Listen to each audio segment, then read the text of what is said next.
welcome to this session where we are going to talk about LiteLLM. So it's an open source project and it's also available to be used as an enterprise version as well, which is a paid one. So we are going to look into what problem does LiteLLM solves.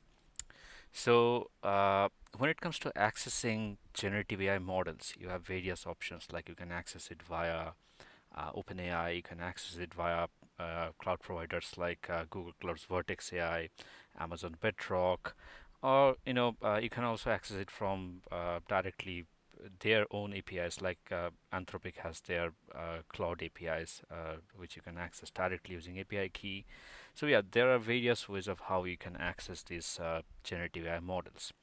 But the problem that comes in an enterprise, you might be having thousands of users and there might be different teams, and not all the teams or all the users, they might not need same level of access. And also you might want to track which user or which team is utilizing how much of the Gen AI, like how much consumption in terms of tokens the users or the teams are consuming. So LiteLLM solves that problem. It provides you with those analytics options and also provides you the configurations and control that you can impose on top of the users of your organization's generative AI so that you can limit their usage. So LiteLLM, it has a GitHub repo here from where you can actually download the project and deploy it. So you can deploy it on Docker.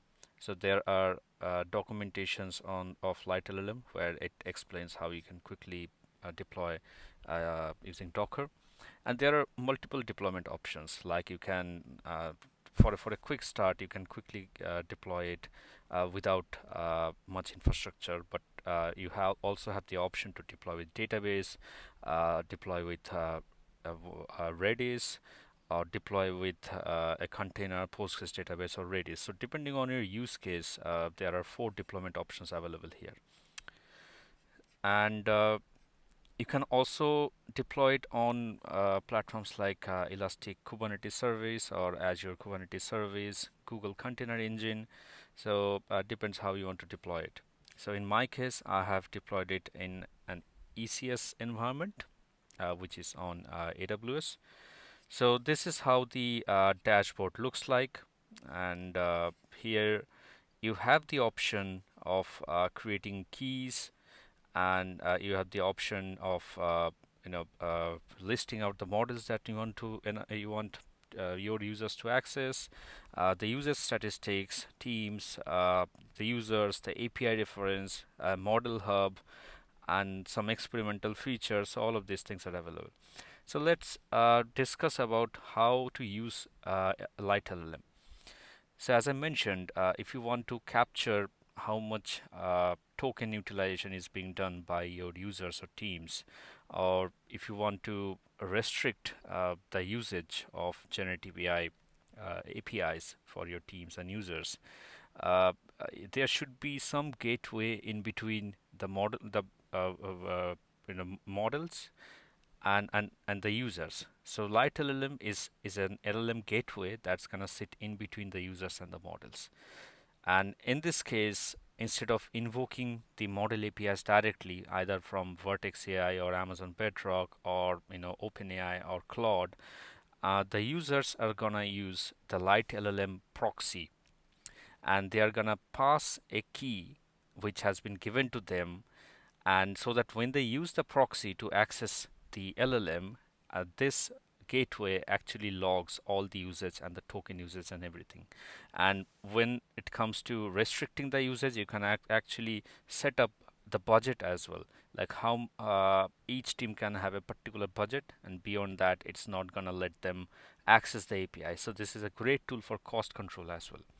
So for example, I have created a virtual key here, and I have uh, added some models here which can be used with this key. And if I select Amazon Nova Pro here and I ask a question, and it's gonna provide me the answer. So this is just a just an interface where you can quickly test whether your key is working or not. And then comes to models. So if you go to models here, you will see that it has got lists of model coming from almost all the providers. And if any model is not available here, you can also add a model. So from here, you just need to select the provider, and then you need to provide the model name and select the API key. And then once the model is added, you can just use it with the virtual key that you will be creating. There is an health check option as well. So if you are having multiple models, if your organization uses multiple models, so you might want to do some health check, like whether all the models are providing response or not, or if some models are not working, if some providers are not working. So here from here you can easily run an health check, and you can get the output of how the different models are performing. And then we have model analytics, and you can also set some retry policy, and there are model retry settings as well. So the most important part of this demo is this usage part, where you can actually look into how much cost is being incurred by your users. So you can click on activity, and from here you can actually check how much tokens are being sent and received, how many API requests are being made, and model-wise tokens also you can see here. So it becomes really easy to calculate the cost, keep track of cost, and keep track of token usage and everything. Now you can also create teams, and you can, if you, I haven't created any team here, but if you have a team and if you have provided a team with an API key, you can actually also keep track of daily spend per team here. And you can also use tags to segregate the type of usage based on different applications or use cases. You can select those tags, and you can also check spends based on tags as well. Now, when it comes to utilizing the LiteLLM gateway within your API call, so it has got an API reference. So LiteLLM uses OpenAI compatible API. So here, how it works, you need to provide your API key, the API key that you create from this virtual key section, and then you provide the base URL. So this is gonna be your LiteLLM gateway proxy URL, and then you just mention the model name, the message, and this is what you use in your when you want to invoke uh, the LLM via this API gateway. Now it has got two more options, like how you use the same you know API via Llama Index or LangChain. So there are different options available here. Now it has got a model hub option as well, where you can see the currently supported models, and you can also see the logs. Like you can keep track of all the API calls that are being made, and you can actually check the request ID, which model has been used, and how much cost that particular invocation actually costed, whether it's using any cache or not, and yeah, various other things that you can keep track from here. And apart from that, you also have the options of caching, budgets, and guardrails. So these are experimental.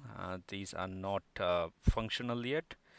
But yeah, LiteLLM, if in an enterprise environment, it revolutionizes the way your users and teams are actually using the LLM providers or foundation model providers.